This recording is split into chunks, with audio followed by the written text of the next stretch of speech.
Hello, grandbabies. I'm going to do another reading of Little House in the Big Woods. And the last we read, Pa was singing Yankee Doodle Dandy, and Ma was sitting in a rocking chair. So I'm going to read part of what I had read before. All alone in the wild big woods, in the snow and the cold, the little log house was warm and snug and cozy. Pa, Ma, and Mary, and Laura, and baby Carrie were comfortable and happy there, especially at night. Then the fire was shining on the hearth, and the cold and the dark and the wild beasts were all shut out. And Jack, the brindle bulldog, and Black Susan, the cat, lay blinking at the flames in the fireplace. Ma sat in her rocking chair, sewing by the light of the lamp on the table. The lamp was bright and shiny. There was salt in the bottom of its glass with the kerosene to keep the kerosene from exploding, and there were bits of red flannel along the salt to make it pretty. It was pretty. But then Pa told stories. When Laura and Mary begged him for a story, he would take them on his knees and tickle their faces with his long whiskers, and they laughed aloud.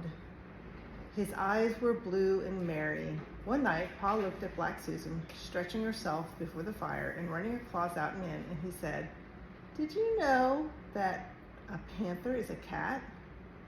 A great big wild cat."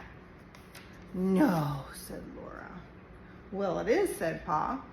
"Just imagine Black Susan bigger than Jack and fiercer than Jack when he growls. Then she would be just like a panther." He settled Laura and Mary more comfortably on his knees, and he said, "I'll tell you about Grandpa and the panther." "Your grandpa?" Laura asked. "No, Laura, your grandpa, my father."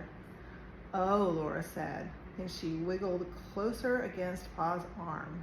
She knew her grandpa. He lived far away in the big woods, in a big log house.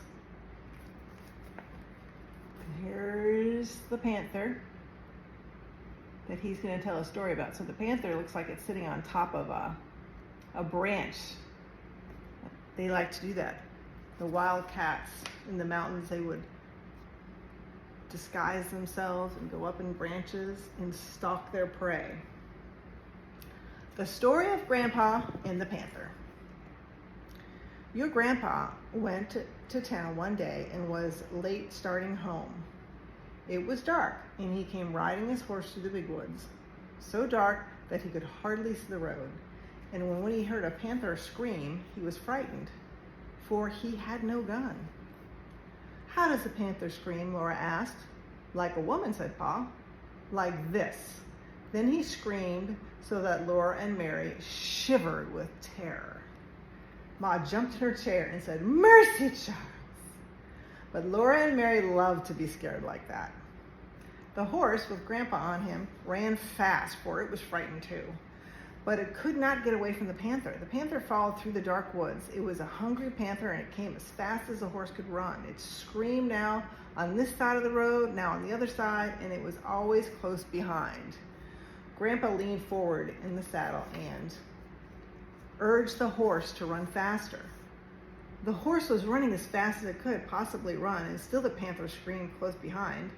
Then Grandpa caught a glimpse of it as it leaped from the treetop to treetop, almost overhead. So it's jumping. Oh, here we go. Here's a picture. Look real quickly. See, there's Pa and his horse going as fast as they can, and the panther's jumping from tree branch to tree branch.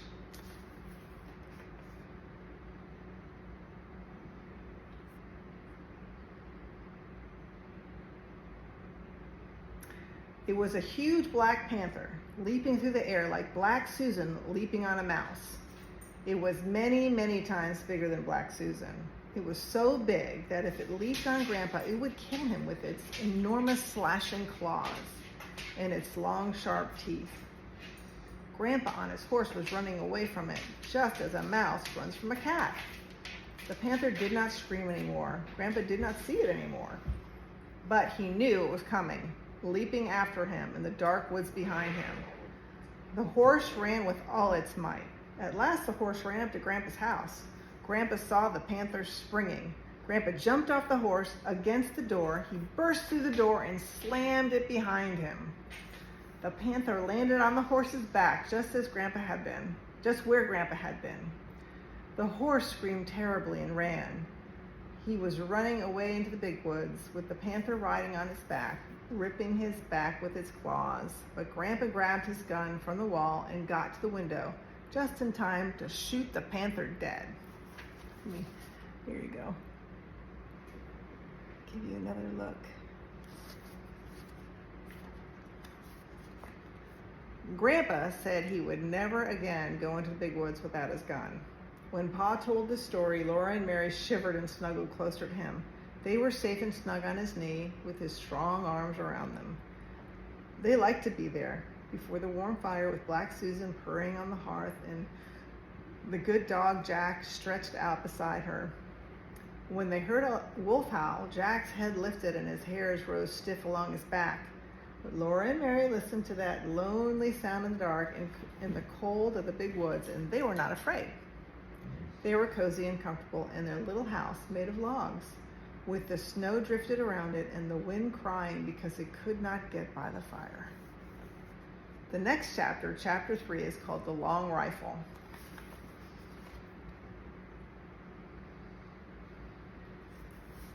Every evening, before he began to tell stories, Pa made the bullets for his next day's hunt.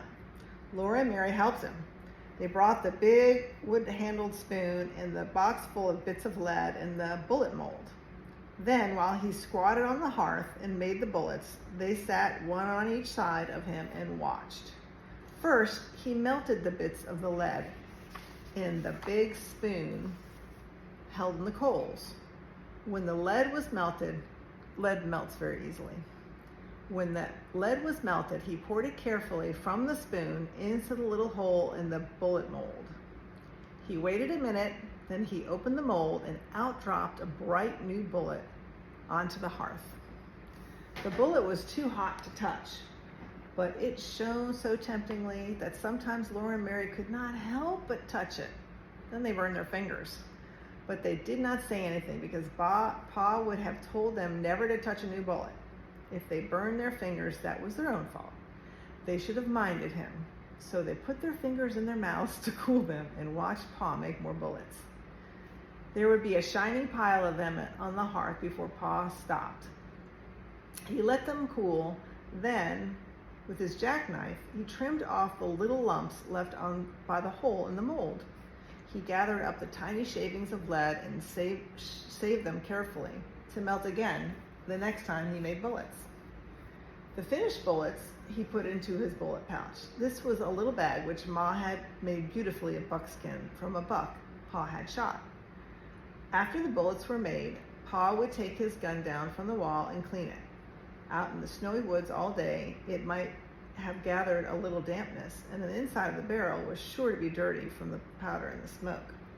So Pa would take the ramrod from its place under the gun barrel and fasten a piece of clean cloth on its end. He stood the butt of the gun in a pan on the hearth and poured boiling water from the tea kettle into the gun barrel. Then, quickly, he dropped the ramrod in and rubbed it up and down, while the hot water blackened with powder smoke spurted out through the little hole on which the cap was placed when the gun was loaded. Pa kept pouring in more water and washing the gun barrel with the cloth on the ramrod until the water ran out clear. Then the gun was clean. The water must always be boiling so that the heated steel would dry instantly. Then Pa put a clean greased rag on the ramrod, and while the gun barrel was still hot, he greased it well on the inside. With another clean greased cloth, he rubbed it all over outside until every bit of it was oiled and sleek. After that, he rubbed and polished the gun stock until the wood of it was bright and shining too. Now he was ready to load the gun again, and Laura and Mary must help him. Standing straight and tall, holding the long gun upright on its butt, while Mary and Laura stood on either side of him, Pa said, "You watch me now and tell me if I make a mistake." so they watched very carefully, but he never made a mistake. Laura handed him the smooth, polished cow horn full of gunpowder. The top of the horn was a little metal cap. Pa filled this cap full of gunpowder and poured the powder down the barrel of the gun.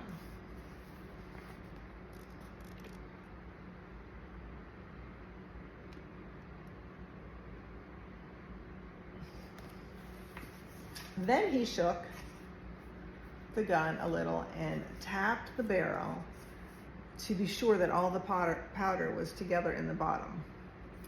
"Where's my patch box?" he asked then, and Mary gave him a little tin box full of little pieces of grease cloth. Pa laid one of these bits of grease cloth over the muzzle of the gun, put one of the shiny new bullets on it, and with the ramrod he pushed the bullet and the cloth down the gun barrel. Then he pounded them tightly against the powder. When he hit them with the ramrod bounced up in the gun barrel, and Pa caught it and thrust it down again. He did this for a long time. Next, he put the ramrod back in its place against the gun barrel. Then, taking a box of caps from his pocket, he raised the hammer of the gun and he slipped one of the bright little caps over the hollow pin that was underneath the hammer. He let the hammer down slowly and carefully. If it came down quickly, bang, the gun would go off. Now the gun was loaded, and Pa laid it on the hooks over the door. When Pa was at home, the gun always lay across those two wooden hooks above the door. Pa had whittled the hooks out of a green stick with his knife and driven their straight ends deep into the holes in the log. The hook ends curved upward and held the gun securely. The gun was always loaded and always above the door so that Pa could get it quickly and easily anytime he needed a gun. When Pa went into the big woods, he always made sure the bullet pouch was full of bullets and that the tin patch box and the box of caps were with it in his pockets. The powder horn and a small, sharp hatchet hung at his belt, and he carried the gun ready loaded on his shoulder. So we're gonna stop now, and I'm gonna, okay, Granddaddy says I can continue. He always reloaded the gun as soon as he had fired it, for he said he did not want to meet trouble with an empty gun. Whenever he shot at a wild animal, he had to stop and load the gun, measure the powder, put it in and shake it down, and put it in the patch and the bullet and pound them down, and then put a fresh cap under the hammer before he could shoot again. When he shot at the bear or a panther, he must kill it with the first shot. A wounded bear or a panther could kill a man before he had time to load his gun again. But Laura and Mary were never afraid when Pa went alone in the big woods. They knew he could always kill bears and panthers with the first shot. After the bullets were made and the gun was loaded, came storytelling time. "Tell us about the voice in the woods," Laura would beg him.